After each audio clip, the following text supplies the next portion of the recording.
이 고비만 넘겨라 인생이 바뀐다라는 제목으로 하나님 말씀 증거하도록 하겠습니다. 사랑하기 힘든 사람이 누굽니까? 옆 사람입니다. 우리는 인류를 사랑하라 그러면 다 사랑하죠. 여기서 인류를 사랑하지 않은 사람이 누가 있어요? 근데 옆 사람 또는 옆집 사람을 사랑하라 그러면 힘든 겁니다. 한국 교회를 사랑하라 그 뭐가 힘들어요? 그런데 옆에 있는 교회를 사랑하라 쉽지 않습니다. 왜냐하면은 인류라든지 한국 교회 이건 개념이기 때문에 그렇습니다. 실체가 아니에요. 근데 옆집 사람, 옆 사람, 옆집 교회 실체입니다. 그러니까 우리는 허상을 추구하니까 뭐 되는 줄 알아요. 실체가 어렵거든요. 원수를 사랑하라. 멀리 있으니까 원수 사랑할 것 같죠.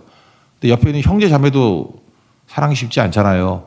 나하고 기질이 안 맞거나 나에게 모욕을 준 사람이거나 내 앞길을 가로막았던 사람이거나 그러면은 그거 뭐 10년이 지나도 못 잊고 그러는 경우가 많이 있다라는 것입니다. 그래서 신앙의 힘이란 건 뭐냐면 현실을 돌파하는 능력이지 개념 가지고 장난치는 게 아니라는 것입니다.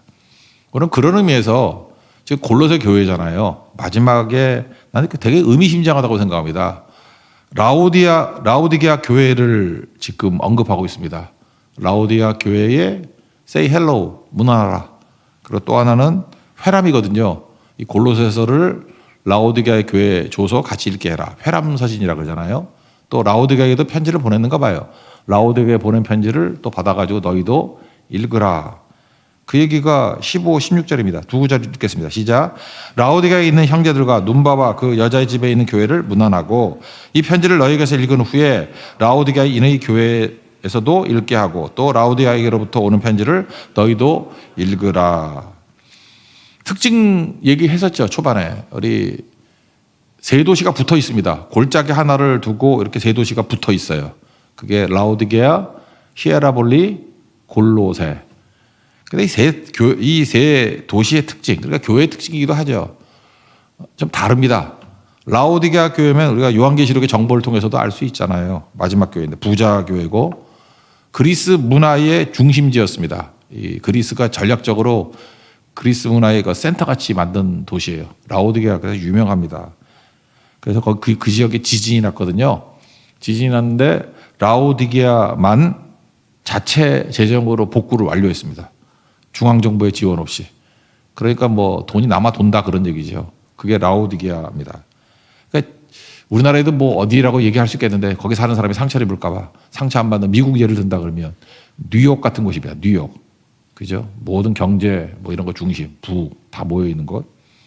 히에라볼리는 어떤 곳이냐?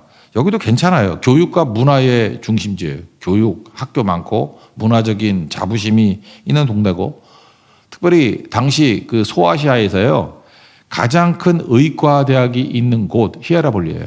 히에라볼리. 여기 뭐 고대 그 의사들 뭐 떠들던 의사들 여기 출신 되게 많아요. 히에라볼리, 히에라폴리스 여기가 의과대학이 제일 큰 데가 있던 도시입니다. 지금 미국의 뉴욕 근처에 있는 데를 말한다면 보스턴 같은데 뉴욕보다 뭐 크진 않지만 그래도 명문대는 보스턴에 다 몰려 있잖아요. 11개 대학. 그죠? 우리가 말하는 하버드, 뭐 MIT 뭐 거기 다 있잖아요.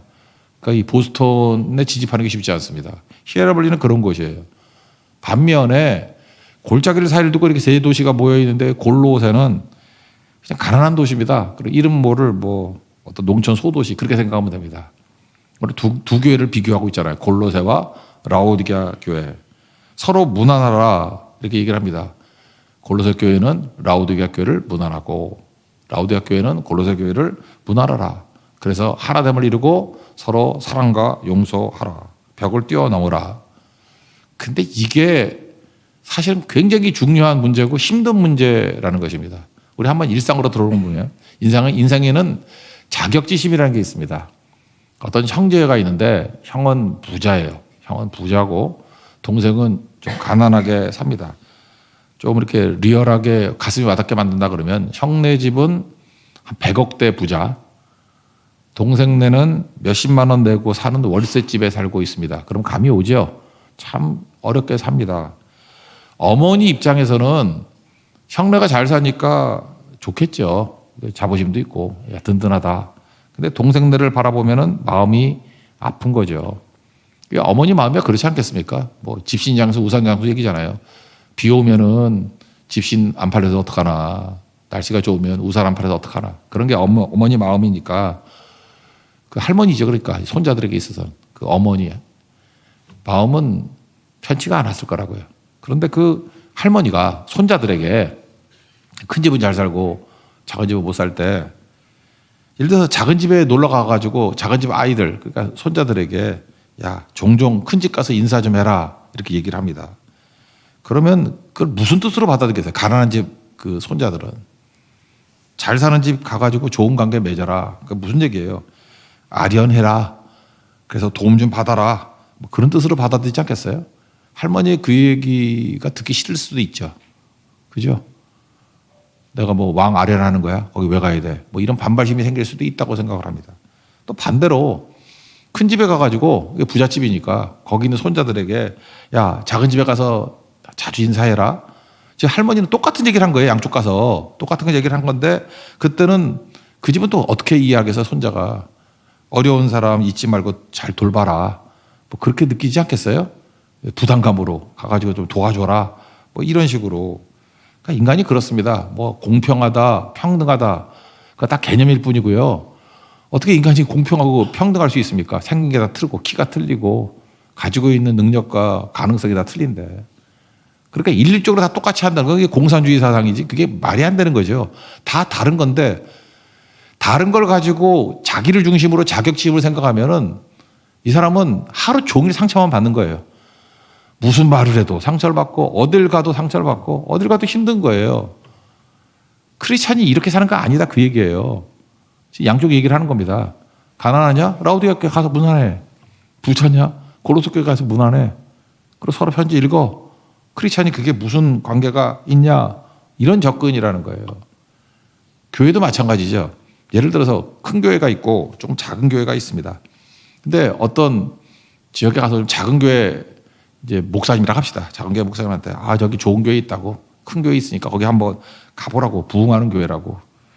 그러면은 뭐라고 생각하겠어요? 자격지심에 그래 잘났다. 저기 부흥한다. 큰 교회 가서 좀 배우라. 나 모자라다 그런 뜻이지. 이렇게 생각할 수도 있겠죠. 그러지 말라는 거예요. 또 반면에 큰 교회 가가지고 작은 교회 좀 가봐라 막 이렇게 얘기한다 그러면 야 너 도와주지 않고 뭐하냐 이렇게 생각하는 것도 문제죠. 그러니까 예수님 말고 자꾸 자기를 중심으로 해가지고 크니 작으니 부자니 가난하니 이렇게 하다 보면 하나님이 못한다는 거예요. 이 고비, 이게 지금 이 큰 고비거든요. 이 고비 넘기지 않으면 여러분 크게 쓰임받지 못합니다. 크게는커녕 쓰임받지 못합니다. 우리 인생 살다 보면요. 어떤 타이틀이 도움이 될 때도 있어요. 저는 두 가지 인생을 다 살아봐서 알아요. 그냥 무슨 이름 그러면 프리미엄이 붙을 수도 있어. 자기는 100밖에 안 되는데 뭐 150, 200이 올 때도 있어. 그 프리미엄이죠. 또 똑같은 조건인데 이름 때문에 손해볼 때도 있어요. 100인데 50이다, 30이다 이렇게 평가받을 때도 있어. 그럼 뭐 둘 다 오직 예수님 붙들고 오히려 유리할 수 있죠. 주님께서 바람 불어주시니까 빨리 가서 많이 할 수도 있는 거고. 또 하나 뭐예요? 내 이름 내세우면 손해보니까 내 이름은 사라지고 오직 예수님만 붙들고 더 진실해지고 더 기도하고 그래서 순수하면 핍박 가운데 있는 거 아니에요? 좋게 생각하는 거죠. 그런 식으로 하나님께서 필요한 환경을 마련해 주신다. 그렇지만 복음 전파에 무슨 관계가 있냐? 이게 옳은 거지. 환경을 탓하면서 자격지심으로 위축되거나 딴소리하면 안 된다는 것입니다. 우리 절대로 하지 말아야 될 게 뭐냐면 뭐 교회라 그러면 옆 교회 이야기 어떤 거 좋아합니까? 뭐 부흥했다 잘 된다. 우리 옆에 있는 교회 그런 소리 못 들어봤죠? 왜? 안 하니까. 하더라도 안 해. 뭐 잘 된다 그런 얘기 절대 안 해. 여기도 뭐 좋은 교회들 있지 않았나? 뭐 100주년 기념교회, 100주년 기념교회 뭐 거기도 좋지 않나? 아니에요? 뭐 동의를 안 해. 전부 다 이거. 뭐 그냥 만만한 교회 얘기하는 거예요. 좋은 교회잖아요. 근데 나 우리 교회에서 나가 100주년 기념교회 뭐 좋다는 얘기를 못 들어봤어. 몰라 자기들끼리 하는지 모르지만 이유가 뭐죠? 반면에 모이면 또 무슨 얘기예요? 이것도 못 들어봤지만 어떤 게 문제 생겼더라. 뭐 소문, 뭐 가십, 나쁜 이야기. 하루 밥 먹으면서 감칠라밖에 얘기하잖아요. 그죠? 1시간이고 2시간이고. 그런 거 하지 말라는 거예요. 그게 우리가 넘어야 될 고비라는 것입니다. 나쁜 소리를 왜 해요? 그죠? 우리에게는 배 아픈 게 있어요. 성도들끼리도. 누구 잘 됐다는 얘기 절대 안 하고 누구 어려움 당했다 그러면 동정하는 빛을 띠면서 너무 재밌게 얘기를 하고 있습니다. 그거 아니죠. 입 다무십시오. 그런 거 하는 거 아니라는 거예요. 이건 라오디게아 교회, 골로새 교회 똑같은 조건이라는 거예요. 어느 것이 되든지 입장만 바뀔 뿐이라는 것입니다. 한번 상상을 한번 해보세요. 요한계시록 읽을 때 골로새 교인들이 어떤 표정을 지었을까? 요한계시록 3장 14절, 15절, 16절 보니까 라오디게아 교회 향해서 뭐 예수님이 말씀하신다 그러면서 내가 내 행위를 아노니 차지도 아니하고 더웁지도 뜨겁지도 아니하도다. 뭐 차든지 뜨겁게 되기를 원하노라. 미지근해서 내가 못 참겠다. 토해버리겠다. 그럴 때 골로새 교회가 어떤 반응을 보였을까요? 그럼 그렇지. 아, 고소하다. 잘난 척하더니 예수님이 토해버리겠대. 그러지 않았을 거라고요. 근데 우리가 그런다 그러면 그거는 그 자체가 무너지는 거죠. 어떤 교회도 무너질 수 있습니다. 교만해질 수 있습니다. 변질될 수 있습니다. 그러면 우리 옆에 있는 교회인데 라오디게아 교회를 위해서 기도해야 되고 반면교사를 삼아야죠. 나도 저렇게 될 수 있겠구나. 언제나 겸손하게 서자. 그거 배워야 되는 게 마지막 지금 메시지라는 거예요. 사도 바울은 라오디게아 교회가 되었던 고로새 교회가 되었던 그 입장에 대해서 고려하면서 설명하지 않습니다. 크리스찬이라 그러면 교회라 그러면 그걸 넘어서야 된다는 거예요. 그죠? 그래서 서로 무난하라. 아주 냉정하게 얘기합니다. 이런 것들이 개입되지 않도록 하기를 원한다. 교회는 삼위일체적이다. 그런 얘기를 들으셨죠. 삼위일체적이라는 게 뭐예요? 두 가지를 핵심으로 가져야 된다는 거예요. 사랑이 있어야 된다는 것입니다. 그리고 흘러야 된다는 거예요. 삼위일체 하나님. 요한복음 17장 대제사장의 기도라고 그러는 데 나오죠. 24절에 나와 함께 있어. 아버지께서 창세전부터 나를 사랑하시므로. 그러니까 우리를 구원하기 위해서 예수님이 아들이 되셔서 오신 게 아니라 창세전부터 아버지는 아버지였고 성부 하나님은 아버지였고 성자 예수님은 아들이었다는 거죠. 그러니까 아버지 아들 사이에 뭐가 있어요? 사랑이 있었다는 거예요. 그러니까 삼위일체 그러면은 사랑이에요, 사랑. 근데 성령께서 하시는 일이 뭐예요? 그 사랑이 성부와 성자만 사랑하면 폐쇄적이고 제한적이잖아요. 흐르게 하는 영이에요. 생수의 강이 그 배에서 흐른다고. 성령을 논할 때는 전부 다 100%다 흐름이 나와요. 흐름. 오버플로우. 흘러 넘친다. 그러니까 삼위일체적인 교회가 된다는 게 무슨 얘기입니까? 아버지와 아들이 사랑하시지 우리 안에 사랑이 있어야 되고 우리끼리 사랑 그러면 삼위일체적이 아니에요. 교회 울타리 넘는 거야. 흘러 넘치는 거. 그게 삼위일체적이다 그런 뜻입니다. 여러분 가정이 삼위일체적인 모습이 돼야 돼요. 교회가 삼위일체적인 모습이 돼야 된다는 것입니다. 사랑과 흐름. 그게 삼위일체적이라는 뜻이라는 거예요. 지금 이거를 강조하면서 라오디게아 교회에 대해서 골로새 교회에 대해서 사도 바울은 담대히 얘기합니다. 조건이 어떻게 똑같아? 어떻게 우열이 없을 수 있어? 근데 그게 교회하고 무슨 상관이야? 그런 얘기라고요. 하나됨을 이루라. 흘러가게 해라. 사랑해라. 그게 우리가 품어야 될 가장 중요한 메시지라고 생각합니다. 그러면 하나됨과 이렇게 사랑하는 거 이거 안 되는 이유가 뭐죠? 항상 내가 기준이기 때문에 그래요. 내가 기준이면 내가 옳은 거 아니에요. 맨날 내가 옳다는 사람 진짜 무서운 사람입니다. 내가 정이다. 무서운 사람이에요. 나 빼놓고 다 틀렸다. 그건 무섭죠. 그런 사람들의 특징이 뭐냐 하면 상대를 구원의 대상으로 보지 않고 선멸의 대상으로 얘기해요. 진멸의 대상으로. 아니죠. 우리 하다못해 죄인조차도 구원의 대상으로 얘기하죠. 원수조차도. 그게 예수님 마음입니다. 까딱 잘못하다 보면 예수 잘 믿는 사람 가운데 이런 율법주의적인 모습으로 빠질 가능성이 크다라는 거예요. 나도 죄인이었고 병자였는데 예수님의 한량없는 은혜로 말미암아 여기까지 오게 되었고 구원받게 되었습니다. 나랑 그 사람이 뭐가 달라요? 먼저 구원받은 죄인과 먼저 용서받은 죄인, 또 나중에 구원받을 죄인과 나중에 용서받을 죄인, 그 차이지. 거기에 교회의 능력이 있다는 것입니다. 적용. 마지막 2절에서 자격지심에 굴복하지 않는 삶을 살기 위해서는 어떻게 될지를 보여주는 적용이 나옵니다. 첫 번째는 너무 큰 비전, 인류를 사랑하고 한국교회를 변화시키고 이런 쓸데없는 큰 비전 내려놓고 그건 비전도 아니에요. 그 망상 내려놓고 주신 직분에서 충성하라는 것입니다. 주신 직분 충분하라. 내게 지금 맡겨진 일 충성하라. 17절 읽겠습니다. 시작. 아키포에게 이르기를 주 안에서 받은 직분을 삼가 이루라고 하라. 삼가 이루라 뭐예요? 직분 잘 지켜라 그런 얘기죠. 삼가 이루라. 아키포는 누구냐 하면은 빌레몬서 1절 2절 보면은 빌레몬의 집에서 예배를 드렸잖아요. 빌레몬의 집에서. 아마 이 사역자는 에바브라인 것 같고 그 아들인 것 같아요. 그 와이프 이름은 자매 야비야 그러니까 아비야 그러니까 아마 빌레몬의 부인이 아비야인가 봐. 우리와 함께 병사된 아키포 아들인 것 같아요. 그러니까 골로새 교회는 담임 목사는 에바브라.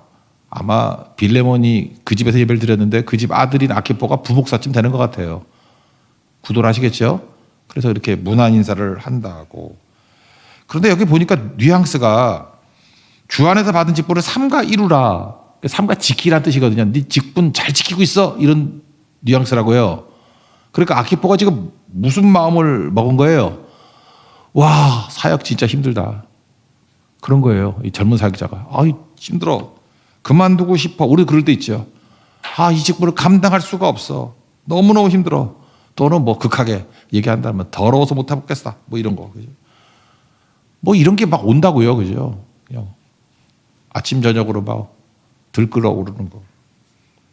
바울이 이걸 알았던 것 같아요. 이거를 소식을 듣고.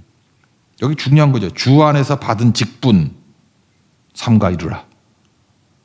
이게 핵심이에요. 주 안에서 받은 직분. 그 직분 누가 준 거예요? 예수님이 주신 거다.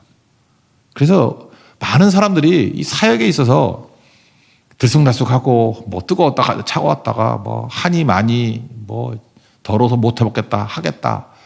이런 거 보면 특징이 뭐냐. 주 안에서 받은 직분. 그러면 그런 소리 안 합니다.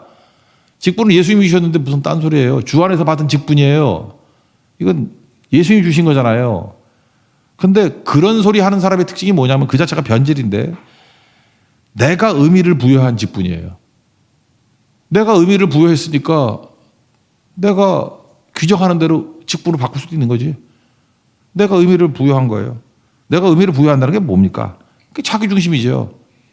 유불리를 따지는 거예요. 아, 내가 이거 하면은 내게 유리한가? 이거 안 하면 불리한가? 뭐 이거 따지는 거야. 그거 넘어서 간 다음에 아, 이거 뭐 유리한 것도 없네. 더러워서 못 해먹겠다. 이렇게 되는 거고. 그 다음에 또 뭐가 되죠? 아, 이거 소모전이야. 여기서 내가 인생 낭비할 필요 없어. 또 하나 뭐예요? 내가 바보짓 하고 있어. 내가 여기서 왜 썩어? 나 알아주는 거 가서 일해야지. 그래요. 세상은 다 그러고 살잖아요. 내가 의미를 부여한 직분이기 때문에. 누가 하나님의 일들을 이렇게 하래요?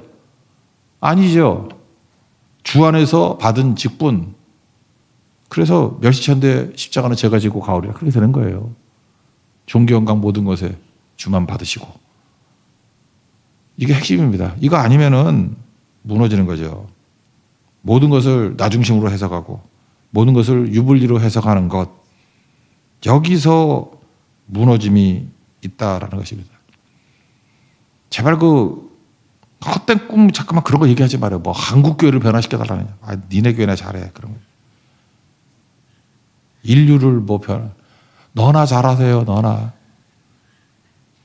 내가 복음 되면은 변화가 되는 거야. 내가 복음이면 복음이 예수님이라고 했잖아요. 내가 예수 앞에 서는 거, 복음을 추구하는 거. 퍼슈트 오브 갓, 퍼슈트 오브 복음, 퍼슈트 오브 예수님을 추구함. 그럼 내가 결정하지 않습니다. 주가 이끄시는 대로 가는 교회가 된다는 거예요. 이게 고린도서 마지막 결론이에요. 두 번째로 자격지심에 굴복하지 않는 삶은 뭐냐면 예수께 매인 삶이에요. 예수님께 매여 있는 삶. 우리 예수의 종이잖아요. 종 넘어서서 예수님께 묶인 자예요. 예수님의 묶인 자, 예수님한테 갇힌 자. 18절 마지막 읽겠습니다. 시작. 나 바울은 친필로 문안하노니 내가 매인 것을 생각하라. 은혜가 너희에게 있을지어다. 은혜. 그리고 은혜가 뭐예요? 예수님의 은혜니까. 예수님께 내가 매여 있다는 거예요. 예수님께. 이게 뭐 옥중서신이니까 감옥에 매었다도 되지만 매인자 된 거죠. 매인자. 그리고 예수님의 은혜에 대해서 언제 감동을 받습니까? 나 대신 죽으시고 고통당하시고 매이시고 죽으시고. 그게 예수님 아니에요. 거기서 파워가 나오는 거지. 그러니까 욕망에 묶이지 말고 예수님께 묶여 있어야 됩니다. 예수님께 묶인 사람. 결국 마지막에 가서는 남는 게 인격이고 겸손이죠. 아무리 잘해도 인격이 안 되면 무너지는 거고 겸손이 없으면 무너지는 거죠.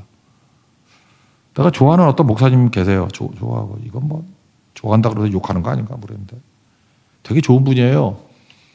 근데 얼마 전에 어떤 뭐 매스컴을 보니까 이분의 기사가 나왔더라고. 근데 하여튼 되게 큰 교회 목사님이신데 사례비를 그러니까 월급을 되게 작게 받으신다 하는 얘기가 나오더라고요. 그러니까 내려놓는 거 참 좋죠. 그러니까 자기는 돈 같은 건 욕심 안 부리고 다 내려놨다. 훌륭합니다. 훌륭해.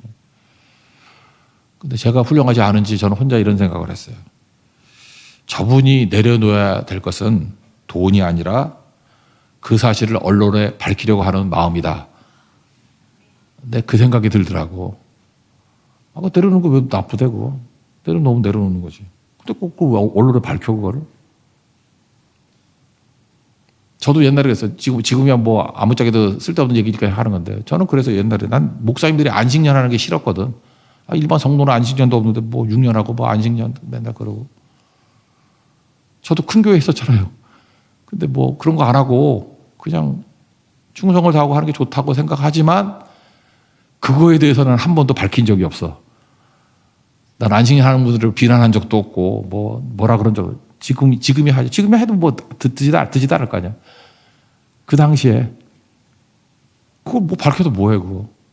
그 자기가 하나님 앞에서 바르다고 생각하는 그 길 걸어가면 되는 거. 각자 주어진 길이 있는 건데, 그죠? 그러니까 난 아쉬운 게 그런 거더라고요. 우리가 다 그렇게 산다고요. 그래서 결국에 마지막에 가서는 자기 부인이에요. 겸손해지는 거. 내가 뭐 잘난 게 있어, 잘난 게 있건 그냥 한두 개 잘하는 거지. 못하는 거 지천에 깔려 있잖아요. 자기가 잘한 거 한두 개 내세워가지고 그게 자기 공로지. 나는 공로 없지만 예수 공로 의지해서 주님 앞에 가는 거죠. 그죠? 하늘 가는 밝은 길이 우리 그 고백이 있어야 된다는 것입니다. 시간이 가면 갈수록 예수 믿는 게 쉬워져야 됩니다. 왜 쉬워지죠? 세상에서 제일 힘든 게 뭐냐면은 에너지 소비하는 게 뭐 하는 척 하는 거예요. 여러분 생각해 보세요. 겸손한 척 하는 게 얼마나 힘들겠어요. 겸손한 척 하려고 그러면 벌써 머릿속에 시뮬레이션도 해야 되겠고 이렇게 하면 겸손해 보이겠지. 말도 천천히 해야지. 성경책은 옆에 꽂고 다녀야겠지. 그다음에 어깨를 약간 15도 구부러져야 불쌍해 보이겠지. 뭐 별의별 생각을 다 그 얼마나 힘들어요. 그래서 교회 갔다 와서 집에 가면은 피곤하다 야. 하루 종일 쇼하다 왔으니까. 겸손한 척하지 말고요. 그냥 진짜 겸손해지십시오. 나는 아무것도 아니고 나는 죄인이고 병자고 진짜 겸손해지면 자연스럽잖아요. 나이 든다는 게 좋은 게 뭐예요? 나이 들면 시간을 많이 갖고 반복을 했으니까 습관이 되잖아. 그러니까 겸손해지는 습관. 계속 진짜 겸손 한 10번 하면 겸손해져. 그래서 힘이 별로 안 들어요. 에너지 소모가 안 들어. 겸손해지는 거. 기도하는 척 하라니 얼마나 힘들겠어. 그죠? 기도도 안 하면서 맨날 왔다 갔다 그 상하 반동, 기도는 상하 반동, 찬송은 좌우 반동 이거잖아요. 그죠? 종일 좌우 반동, 상하 반동 하다가 기도는 안 하고. 그러니까 미치는 거지, 피곤해서. 그러지 말고 진짜 기도하라고요. 그러니까 세상과 나는 간 것 없고 구속한 주만 보이도다. 예수님 바라보고 그냥 기도하면 뭐가 힘들겠어. 기도하는 시간이 그때는 진짜 그때가 가장 즐겁다 그렇게 될 수도 있지. 그죠? 사랑하는 척 하지 말고 그냥 사랑해요. 딱 보면 좋은 거 있잖아, 좋은 거. 이렇게 여러분 생각해도 좋은 거 있죠? 우린 좋은 거를 좋게 되려고 안 하고 좋은 걸 하는 척 하려고만 해, 자꾸만. 그렇지. 이렇게 부드러운 거. 이렇게 부드러운 척 해야지. 이렇게 미소 짓는 거 되게 좋아 보이네? 웃는 척 해야지. 맨날 그러고 있으니까 피곤한 거죠. 이중인격이 됐고, 여기서는 이 행동하고, 저기서는 저 행동하고. 예수 오래 믿는 거의 장점이 그거예요. 되든 안 되든 그냥 진짜가 되십시오. 한 10번쯤 하면 되게 쉬워요. 여러분, 기도 하나가 기도하니까 기도 쉽죠? 자기 부인도 한 10번만 부인하면 그냥 그게 삶이 돼, 나중에는. 그리고 자기는 잊어버리고 상대를 도울 생각하면 그냥 어디 가서 뭘 도울까 그 생각만 하게 되고. 그러고 살라고요. 말씀대로 사는 건 그겁니다. 그냥 한 번 하십시오. 그리고 그냥 몇 번 별 생각하지 말고 계속 하면 뭐 한국 교회를 변화시켜 이런 쓸데없는 소리 하지 말고 니네 교회나 잘하라 그러면서 충성하고 한 10번만 하면 쉬워져요. 그 얘기하고 있습니다. 오직 예수님께만 묶이고 사람들의 시선이나 사람들의 평가, 뭐 자기 욕망 이런 거에 매이지 말고 고로새의 주제가 오직 예수잖아요. 오직 예수께 매인 바 되어서 주님께 이끌린 바 되는 하나님의 거룩한 종 되기를 바랍니다. 자리에서 일어나겠습니다. 내 삶을 깨뜨립니다.